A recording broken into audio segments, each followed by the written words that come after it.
उनको इन्होंने बहुत अच्छी तरह से वाजे कर दिया है कि पेंशन उनको अगर कोई दे सकता है तो कांग्रेस हुकूमत दे सकती है, और कांग्रेस हुकूमत ने करके भी दिखाया है राजस्थान में। तो बेशक इसका फायदा। इस वक्त मैं एक ब्रेकिंग न्यूज देना चाहूंगा। एक अहम खबर है, महाराष्ट्र से है।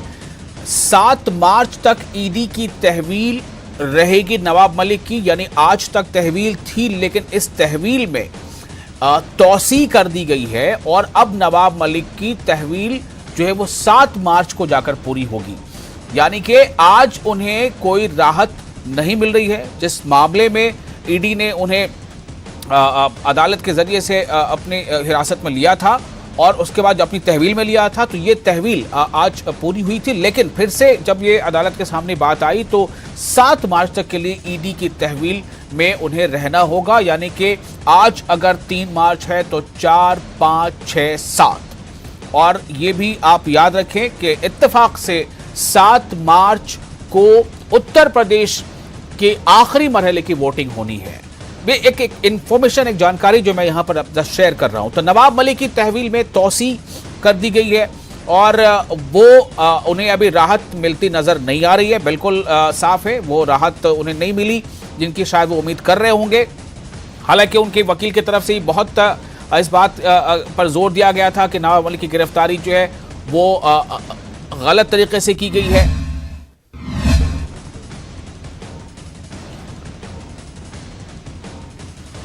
तो नवाब मलिक की तहवील में तौसी की खबर है।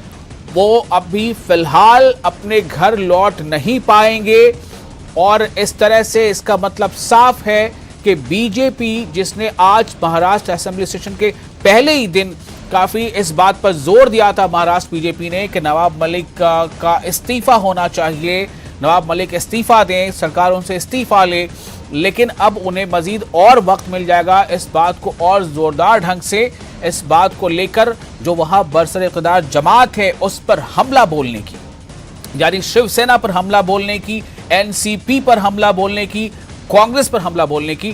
तो चूंकि आज वहां हुआ है काफी जोरदार तरीके से महाराष्ट्र असेंबली में, आज असेंबली के बाहर भी जो बीजेपी के जो कारकुन है, जो बीजेपी के जो मेंबरान है, उन्होंने जोरदार तरीके से इस पर नारेबाजी की और दबाव बनाया कि नवाब मलिक इस्तीफा क्यों नहीं दे रहे हैं। तो अब चूंकि नवाब मलिक की तहवील में तौसी कर दी गई है तो जाहिर है कि ये बीजेपी के हाथ एक और अभी मौका मिल गया है। 3-4 दिनों तक वो और इस बात पर दबाव बनाएंगे। असेंबली सेशन की शुरुआत भी हुई है, तो देखना ये होगा कि अब इसका सामना वहाँ जो बरसर इक़्तिदार जमात है वो कैसे कर पाती है। हालांकि आज बरसर इक़्तिदार जमात की जानिब से भी कुछ हंगामा आराई की गई थी, और वो की गई थी गवर्नर के खिताब को लेकर, क्योंकि गवर्नर के खिताब के दरमियान शिवाजी महाराज के ताल्लुक से कुछ ऐसी बात हुई जो इल्ज़ाम है बरसर इक़्तिदार जमात का, जिसको लेकर उन्होंने जो है हंगामा शुरू कर दिया। और नतीजा ये हुआ कि गवर्नर को अपना खिताब बीच में ही छोड़कर वहाँ से लौटना पड़ा। तो बहरहाल ये इसके पीछे बहुत सारी चीज़ें चल रही हैं। नवाब मलिक जो महाराष्ट्र सरकार में काबीना वजीर हैं, उन्होंने वो ईडी की तहवील में है और ईडी की तहवील में 7 मार्च तक की तौसी कर दी गई है। पहले इस बात को बताया गया था कि आज यानी 3 मार्च तक उनकी तहवील थी। आज तहवील क्या ख़त्म होगी, क्या वो घर जा सकेंगे, इस पर फैसला होना था। अब इस पर फैसला आ गया है। नवाब मलिक की तहवील में तौसी जो है वो कर दी गई, नहीं उसको एक्सपेंशन हो गया है, उसका टाइम एक्सटेंशन बढ़ा दिया गया है और अब 7 मार्च तक वो तहवील में रहेंगे। यानी ईडी ने तहवील मांगी थी अदालत से। अब इसके बाद इसके साथ साथ जो सियासत है वो किस तरह से चलती है, महाराष्ट्र की सियासत में कितना इससे उबाल आएगा, कितना इसका असर पड़ेगा, कितना जो महाराष्ट्र की सरकार है वो दबाव में आएगी, ख़ास तौर से जो एनसीपी है वो दबाव में कितना आएगी। चूँकि उसके पहले भी एक वज़ीर जो वज़ीर दाखिला थे महाराष्ट्र के, अनिल देशमुख, उन्हें भी कुर्सी छोड़नी पड़ी थी, इस्तीफ़ा देना पड़ा था। तो क्या अब नवाब मलिक इस्तीफ़ा देंगे? क्या उन पर इस्तीफ़े का दबाव वहाँ जो बरसर इक़्तिदार जमात से बहुत ज़्यादा बढ़ जाएगा, एनसीपी पर ज़्यादा बढ़ जाएगा? कैसे इसका मुकाबला होगा, वो सरकार कैसे मुकाबला करेगी जो बरसर इक़्तिदार जमात है, ये अहम होगा देखना।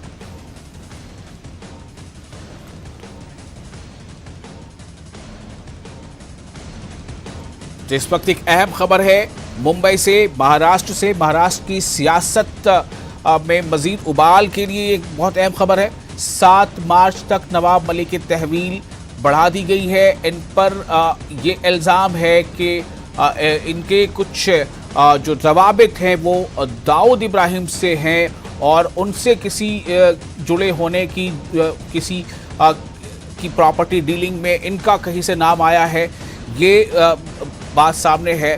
तो आज 3 मार्च है, 7 मार्च तक इनकी तहवील जो है वो बढ़ाई गई है और 7 मार्च को उत्तर प्रदेश में आखिरी मरहले की वोटिंग भी है। यानी एक जो जानकारी है उसके मुनासिब से ये बताना मैं ज़रूरी समझ रहा हूँ कि इसे आप याद रखें कि 7 मार्च वो तारीख़ है जो आप याद रख सकते हैं कि 7 मार्च को एक अहम फैसला वहाँ आवाम को भी करना है। तो मनी लॉन्ड्रिंग केस पे अदालत ने यह हुक्म दिया है कि नवाब मलिक की तहवील उनकी तहवील बढ़ा दी गई है और इस तरह से नवाब मलिक को फ़िलहाल अदालत से राहत नहीं मिलने वाली।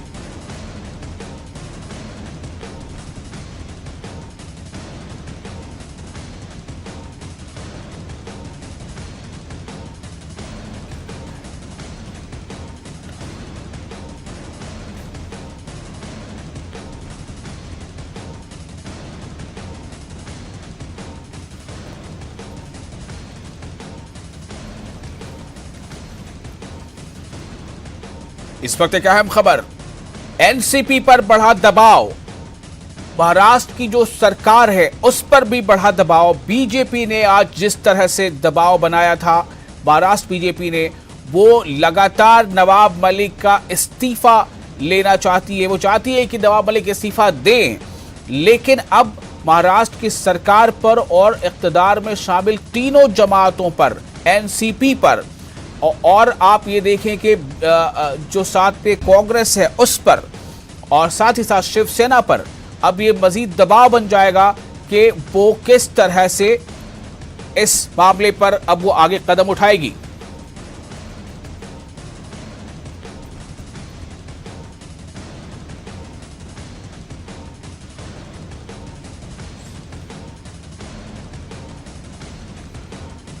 प्रशांत पांडे हमारे साथ जुड़ चुके हैं मुंबई से, हमारे नुमाइंदे। प्रशांत, क्या और मजीद जानकारी मिल रही है? फिलहाल नवाब मलिक को तो राहत मिलती नजर नहीं आ रही।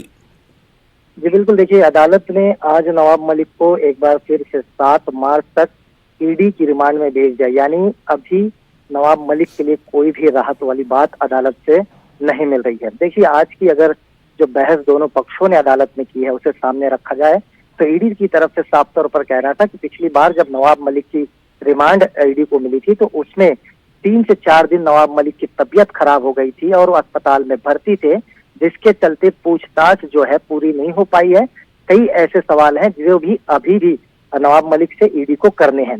ये सबसे अहम मुद्दा ईडी ने अदालत में आज अपने रिमांड कॉपी में मेंशन किया था।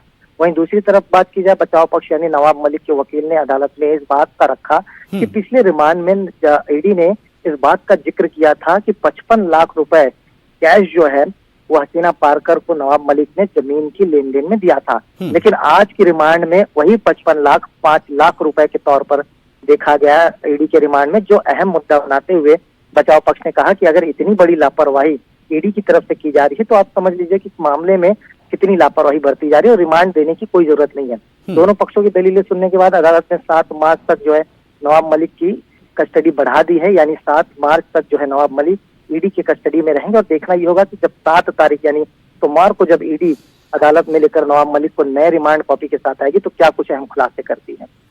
प्रशांत, जिस तरह से आज महाराष्ट्र बीजेपी ने इस बात को लेकर असेंबली के अंदर और बाहर प्रोटेस्ट किया और वो दबाव बना रहे थे, तो क्या उन्हें एक फिर से मौका मिल गया है और दबाव बनाने का इस्तीफे की मांग को लेकर? देखिए, नवाब मलिक की जब से गिरफ्तारी हुई तब से बीजेपी और महाविकास आघाड़ी यानी महाराष्ट्र सरकार जो है एक दूसरे के सामने है। बीजेपी का साफ तौर पर कहना है कि अगर ईडी ने नवाब मलिक की गिरफ्तारी की है तो अब उनको अपने पद से इस्तीफा दे देना चाहिए। और आज जब पहला दिन बजट का शुरू हुआ तो विधान भवन की सीढ़ियों पर बीजेपी के यानी विरोधी पक्ष के तमाम नेता बैठ करके उन्होंने जो है सरकार के खिलाफ नारेबाजी की और ये मांग की कि नवाब मलिक अपने पद से इस्तीफा दे दे। हालांकि महाविकास आघाड़ी का साफ तौर पर कहना है कि इस्तीफा मांगने का कोई अधिकार विरोधी पक्ष का नहीं है और ये जो कानूनन प्रक्रिया है उसे अंजाम दिया जा रहा है, लेकिन नवाब मलिक इस्तीफा नहीं देंगे। हमने देखा कि आज सत्र चला भी नहीं, 11 बजे से पहले जो है सत्र खत्म भी हो गया था, सिर्फ हंगामे का दिन था। सभी की नजर अदालत की प्रक्रिया पर थी। जो अभी फैसला अदालत ने दिया है कि 7 मार्च तक ईडी की कस्टडी बढ़ गई, यानी बीजेपी के पास ये मुद्दा अभी भी बरकरार है। आने वाले दिनों में एक बार फिर से बीजेपी जो है सरकार को नवाब मलिक के इस्तीफे को लेकर के घेराव जरूर करेगी। और एक और सवाल यहाँ पर यह है कि कानूनी माहिरीन इस बारे में क्या कह रहे हैं? क्या वाकई ये एक ऐसा मुद्दा है जिससे नवाब मलिक जल्दी जो है इससे छुटकारा उन्हें नहीं मिल सकता, और इसका पूरा असर सरकार पर कितना पड़ने जा रहा है और खासतौर से एनसीपी पर कितना दबाव है इसको लेकर? बिल्कुल, देखिए ये बहुत बड़ा मुद्दा है और हमने पिछली बार भी देखा था कि जब ईडी ने अनिल देशमुख की जब गिरफ्तारी की थी तब भी जो है महाराष्ट्र सरकार जो है कटघरे में खड़ा था और तब भी तमाम सवाल खड़े किए गए, लेकिन आज तक हमने देखा है 5 महीने के वक्त बीत जाने के बाद भी अनिल देशमुख जो एक समय में होम मिनिस्टर थे महाराष्ट्र के, वो अभी भी जेल के सलाखों के पीछे हैं और ईडी की जो कार्रवाई जारी है।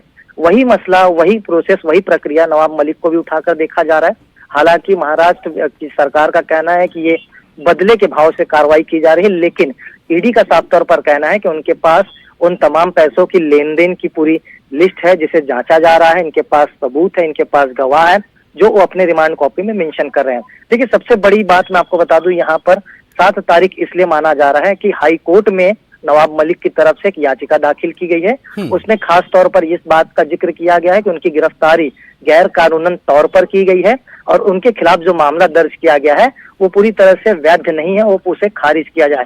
जिस पर ईडी 7 तारीख को हाई कोर्ट में अपना जवाब दाखिल करेगा, क्योंकि हाई कोर्ट ने साफ तौर पर ईडी को कहा कि नवाब मलिक ने जो आरोप लगाए हैं याचिका के चलते, तो आपको अपना जवाब देना है कि इसमें क्या आपका कहना है। तो 7 तारीख हाई कोर्ट ने तय किया है।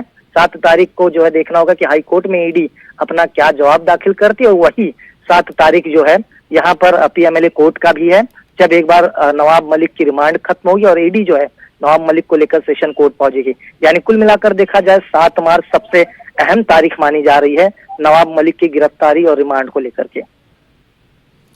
चलिए, बहुत शुक्रिया आपका प्रशांत, इतनी तफसील से बातों को समझाने और बताने के लिए।